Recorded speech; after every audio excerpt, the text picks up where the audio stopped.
Saudações, pessoal! Sejam bem-vindos ao canal Comentários Bíblicos Católicos. Viva Cristo Rei, Salve Maria Imaculada e São José, seu castíssimo esposo.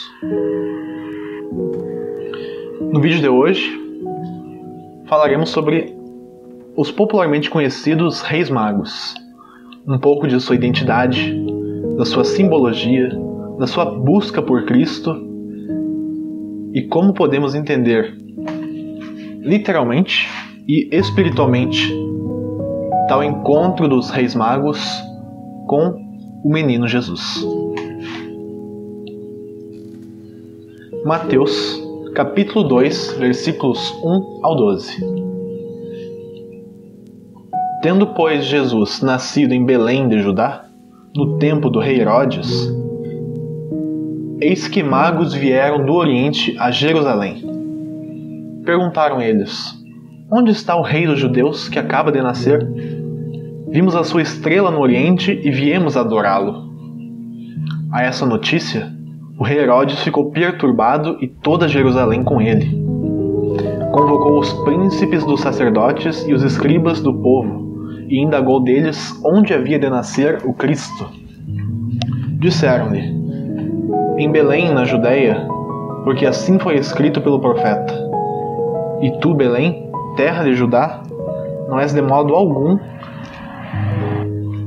a menor entre as cidades de Judá, porque de ti sairá o chefe que governará Israel, meu povo. Miqueias, capítulo 5, versículo 1. Herodes, então, chamou secretamente os magos e perguntou-lhes sobre a época exata em que o astro lhes tinha aparecido. E, enviando-os a Belém, disse: ide e informai-vos bem a respeito do menino. Quando o tiverdes encontrado, comunicai-me, para que eu também vá adorá-lo. Tendo eles ouvido as palavras do rei, partiram. E eis que a estrela que tinham visto no Oriente os foi precedendo até chegar sobre o lugar onde estava o menino e ali parou. A aparição daquela estrela os encheu de profunda alegria. Entrando na casa, acharam o menino com Maria, sua mãe. Prostrando-se diante dele, o adoraram. Depois, abrindo seus tesouros, ofereceram-lhe como presentes ouro, incenso e mirra. Avisados em sonhos de não tornarem a Herodes, voltaram para sua terra por outro caminho. Das investigações feitas por G. Messina, ex-professor, sobre o tema dos mágicos, a palavra mágico ou mago parece derivar da forma persa maga, que é um dom dado pela revelação do sábio do Senhor, Magda, anunciada pela primeira vez a Zoroastro. E daí chamam mago e mogo os participantes desse dom. Também é chamada assim uma tribo da Média. Os magos aparecem em seus primeiros dias como uma casta sacerdotal da Média e da Pérsia. Eles também foram dedicados ao estudo da sabedoria. Eles se preocupavam especificamente com ciências naturais, medicina, astrologia, adivinhação. Por causa de seu caráter dual como sacerdotes e sábios, eles formaram uma casta altamente influente na corte. E eles até faziam parte do Conselho de Reis. No final da Segunda Época, após a conquista da Babilônia, eles degeneraram em necromantes e astrólogos no sentido pejorativo da palavra. E então, mágico ou mago se torna sinônimo de astrólogo e cultivador de ciências ocultas. Então, de onde vem a tradição de chamá-los de reis? Não se explica se fossem reis a forma como Herodes os recebe, nem como marcham para Belém. Antes do século VI, nenhum autor afirma expressamente que eles eram reis. Isto nasce precisamente devido à influência do Salmo 72, no qual se descreve o messianismo universal, dizendo que os reis de Tarsis e as ilhas oferecerão presentes ao Messias. Salmo 72, capítulo 10. Quanto ao seu número, quantos magos eram? Nada é certo.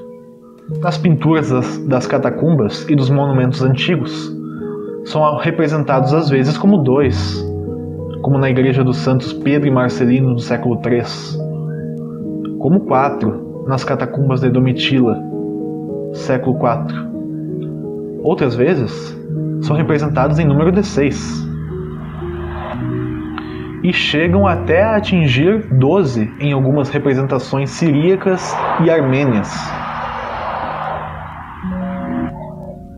onde este número é usado por razões de simetria. Mas normalmente aparecem representados como 3, sugeridos, sem dúvida, pelos 3 presentes que o Evangelho cita. A única coisa que podemos tirar de certo do texto é que foram vários, já que se usa a palavra plural magos. Seus nomes são de caráter lendário. O número de 3 é fixado também para torná-los representantes das 3 raças após o dilúvio: Sem, Cã e Jafé, os 3 filhos de Noé. Já no século XII, Melquior, grisalho com uma longa barba, foi representado como um representante da raça de Jafé na Europa, oferecendo ouro. Gaspar, jovem e loiro, é representante dos semitas da Ásia e oferece incenso. E Baltazar, moreno e com uma barba preta, é o representante dos descendentes de Cã, da África, e oferece mirra. E agora, sobre de onde os magos vêm? O texto diz do leste, ou melhor ainda, das regiões orientais. E eles próprios dirão que viram sua estrela no oriente.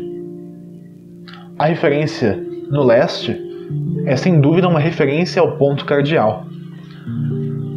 Mas ao tentar determinar a região específica a que se refere este leste, as diferenças de localização entre os autores costumam ser 3: Pérsia, Caldeia e Arábia.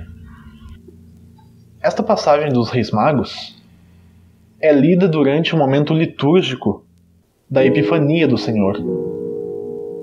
Com o Catecismo da Igreja Católica, no parágrafo 528, podemos contemplar um pouco do seu significado. A Epifania é a manifestação de Jesus como Messias de Israel, Filho de Deus e Salvador do mundo. Juntamente com o batismo de Jesus no Jordão e as bodas de Caná, a Epifania celebra a adoração de Jesus pelos magos vindos do Oriente. Nestes magos, representantes das religiões pagãs circunvizinhas, o Evangelho vê as primícias das nações, que acolhem a boa nova da salvação pela encarnação. A vinda dos magos a Jerusalém para adorar o Rei dos Judeus, nota de rodapé número 1, mostra que eles procuram em Israel a luz messiânica da estrela de Davi, nota de rodapé número 2. Aquele que será o Rei das Nações, nota de rodapé número 3. A sua vinda significa que os pagãos não podem descobrir Jesus e adorá-lo como Filho de Deus e Salvador do mundo, senão voltando-se para os judeus e recebendo deles a sua promessa messiânica, tal como está contida no Antigo Testamento. A Epifania manifesta que todos os povos entram na família dos patriarcas, nota de rodapé número 4. e adquire a dignidade própria do povo eleito. Nota de rodapé, número 5. Há, então, esta dimensão nos magos de vermos os pagãos finalmente estarem sendo conduzidos a Deus através do Messias. E vai dizer o Papa Bento XVI, em seu livro Jesus de Nazaré, a Infância, que os homens de quem fala o evangelista Mateus não eram apenas astrólogos, eram sábios. Representavam a dinâmica de ir além de si próprio, que é intrínseca à religião.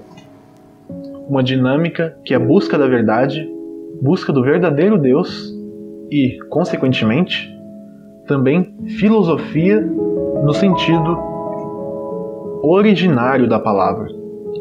Desse modo, a sabedoria sana também a mensagem da ciência.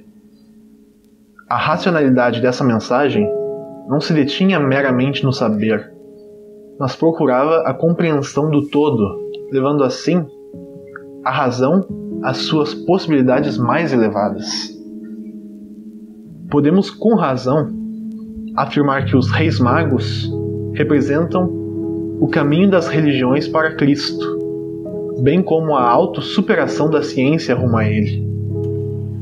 De certo modo, encontram-se na esteira de Abraão, que parte após ser chamado por Deus, e por outro lado, encontram-se na esteira de Sócrates e do seu questionamento, para além da religião oficial, sobre a verdade maior. Nesse sentido, esses homens são antecessores, precursores, indagadores que desafiam todos os tempos. Ainda, podemos ver algo relativo à adoração dos reis magos a Jesus. Está escrito no Evangelho que, entrando na casa, acharam um menino com Maria, sua mãe. Prostrando-se diante dele, o adoraram. O Papa encontra nesta passagem algo a se notar, que São José, que é justamente como o protagonista deste início do Evangelho, não é citado. E um motivo que vê para tal é que Mateus nos traz à memória o nascimento de Jesus da Virgem e designa Jesus como Filho de Deus. O Pai terreno não é citado para dar ênfase ao seu Pai que está nos céus. Outro ponto importante é que o Evangelho narra a entrega de presentes feita pelos magos, onde Santo Irineu de Lyon destaca dizendo: oferecem mirra a quem deve morrer, ouro para aquele cujo reino não tem fim, e incenso ao Deus dos judeus, que agora se manifesta aos gentios. O ouro aparece nos Salmos como uma oferta ao rei Messias, como no Salmo 72, versículo 15. O incenso era usado especialmente nos sacrifícios judeus no Templo de Jerusalém, e assim adquiria um sentido de oferta a Deus, pois a fumaça do incenso é tal também como a oração que sobe ao Altíssimo. É uma oferta a Jesus como Deus. E a mirra, além de ser usada como perfume, como em Cântico dos Cânticos, capítulo 3, versículo 6, era usada no embalsamento. E assim foi usado no embalsamento do cadáver de Cristo, como podemos ver em Lucas capítulo 23, versículo 56, e João capítulo 19, versículos 40 e 41. E por fim, os magos são avisados pelos anjos a não voltar para Herodes, e voltam às suas terras por um outro caminho. São Gregório Magno Diante disso, vai nos dizer: os magos, voltando ao seu país por outro caminho, nos ensinam uma grande lição. Nossa pátria é o paraíso. Depois de termos conhecido Jesus, é proibido voltarmos a este país pelo mesmo caminho que temos percorrido. Na verdade, nos distanciamos dessa pátria por causa do orgulho, desobediência, apego às coisas visíveis, comer o fruto proibido. E não podemos voltar a ele, exceto por meio de lágrimas, obediência, desprezo pelas coisas visíveis e restringindo o apetite da carne. Quem encontra Jesus é impelido a seguir, tal como os magos, por um novo caminho.